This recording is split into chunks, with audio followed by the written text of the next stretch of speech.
দেখো সুমা, ধৈর্যের একটা সীমা আছে, কখনো সীমা লঙ্ঘন করবা না। আমি অশান্তি করি, ওটা আমার বিয়ে করা অধিকার। তুমি অশান্তি কেন করো? হে প্রভু, কি অশান্তি আমার ঘাড়ে দিলা, কি অপরাধ করছিলাম আমি? এখন প্রভুর দোষ দিচ্ছ কেন? প্রভু কি তোমাকে বিয়ে করতে বলছিল? আসসালামু আলাইকুম আম্মাজান, আপনি যে আমার বিয়েতে গাড়ি দিছিলেন, গাড়ি কি কিস্তিতে এনে দিছিলেন? ওয়ালাইকুম আসসালাম জামাই, গাড়ি কিস্তিতেই কিনে দিছিলাম। কেন, কোনো সমস্যা হয়েছে? সমস্যা হয়েছে মানে? আপনি তো কিস্তি দেন নাই, গাড়ি তো কোম্পানি ওয়ালারা নিয়ে গেছে, আপনি কিস্তি দেন নাই কেন? আরে জামাই, বিয়েতে তো গাড়ি দেওয়ার কথা ছিল, কিস্তি দেওয়ার কথা তো ছিল না।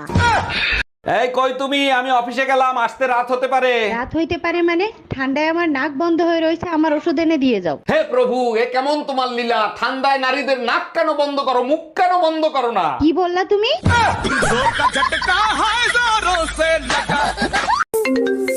কে কল দিল রে? হ্যালো, দূর রং নাম্বার রাখেন। আমার ঝাড়ু কোথায় গেল? কই গেল রে? ঝাড়ু গেল কই? ঝাড়ু কই? এটা কি? এটা কি?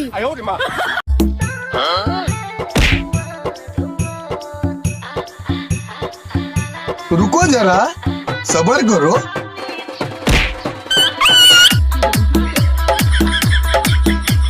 ভাবি, 4-5 দিন দুধ দিয়েন না। আর এ মাসে আপনার দুধের বিল হয়েছে কয় টাকা? অরুণ ভাই, এ মাসে দুধ বেশি নিছেন, সব মিলিয়ে 1500 টাকা হইছে। ও আচ্ছা ভাবি, আমার কাছে তো ক্যাশ নাই, আপনাকে অনলাইনে পেমেন্ট করে দেই। অরুণ ভাই, অনলাইনে পেমেন্ট করেন, সমস্যা নাই, সেরা টাকা দিয়েন না। চৌধুরী সাহেব, আপনার মেয়ের বাচ্চা আমার পেটে। না, আমার মেয়ের বাচ্চা আপনার পেটে। ও, থুকু থুকু, ইয়া, আমার বাচ্চা আপনার মেয়ের পেটে।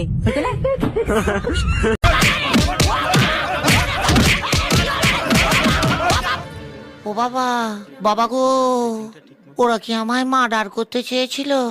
এ শুনছো? কই তুমি? আমার ফোনটা আমার কাছে একটু দিয়ে যাও না। এই, তোমার ফোনে এত নোটিফিকেশন আসে কেন? কে মেসেজ করে তোমারে? সকালে একটা ছবি পোস্ট করছিলাম, সবাই কমেন্ট করতেছে কি খাইয়া এত সুন্দর হইলি। উত্তর দিয়ে দাও, সকালে স্বামীর মাথা খাই, সারাদিন স্বামীর রক্ত খাই।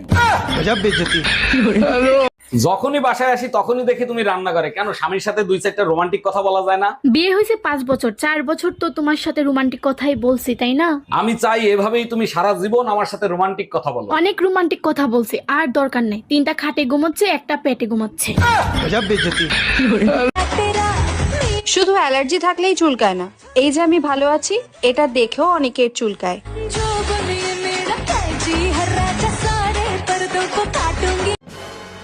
কই গো, কই গো, আমার মা না পালিয়ে গেছে। হ্যাঁ, এ কি বলছিস?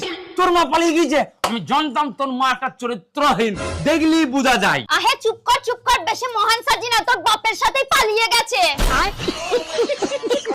হ্যালো কুরিয়ার দাদা, তুমি কিন্তু এখন ভুলেও আমার বাড়ির সামনে পার্সেল দিতে এসো না। তুমি ঠিক 1 ঘন্টা পরে আমার বাড়ির সামনে আসো। আরে আমার বর বাড়ির সামনে ডান্ডা নিয়ে দাঁড়িয়ে আছে, আমাকে তো ডান্ডাতে ঠান্ডা করবেই, সাথে তোমাকেও করবে। হ্যাঁ, তুমি কিন্তু ভুলেও আমার বাড়ির সামনে এসো না।